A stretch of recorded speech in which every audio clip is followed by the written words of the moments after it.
नेपाल की सड़कों पर बीते कई हफ्तों से युवाओं का गुस्सा फूट रहा था। जेनजी यानी नई पीढ़ी ने साफ कहा कि पुराने नेता और पुरानी पार्टियां अब नहीं चलेंगी। इसी जन दबाव के चलते 9 सितंबर को केपी शर्मा ओली की सरकार गिर गई। लेकिन सवाल ये था, अब आगे क्या? युवाओं यानी जेनजी की मांग थी कि संसद भंग करी जाए और नए तरीके से चुनाव कराए जाएं। राष्ट्रपति रामचंद्र पौडेल ने कई दौर की बैठकों में कानूनी विशेषज्ञों और नेताओं से राय ली और सेना ने शांति बनाए रखने में भी बड़ी भूमिका निभाई।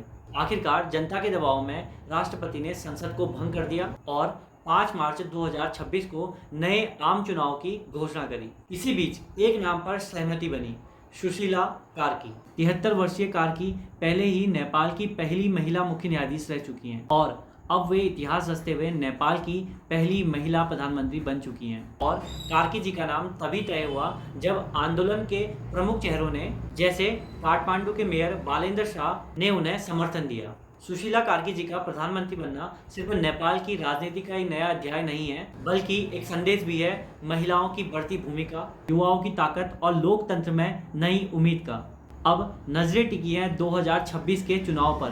क्या जो ये बदलाव हुआ है, सुशीला कार्की जी को जो प्रधानमंत्री बनाया है, क्या ये बदलाव स्थायी साबित होगा या फिर केवल यह एक संक्रमण काल है? तो दोस्तों, नेपाल में यह जो बदलाव आया है, ये हमें क्या सिखाता है कि जनता और युवा अगर एकजुट हो जाएं तो इतिहास लिखा जा सकता है। अब देखना यह है कि सुशीला कार्की जी का जो नेतृत्व है वो नेपाल को स्थिरता देता है या नहीं। आप अपनी राय कमेंट बॉक्स में जरूर बताइए।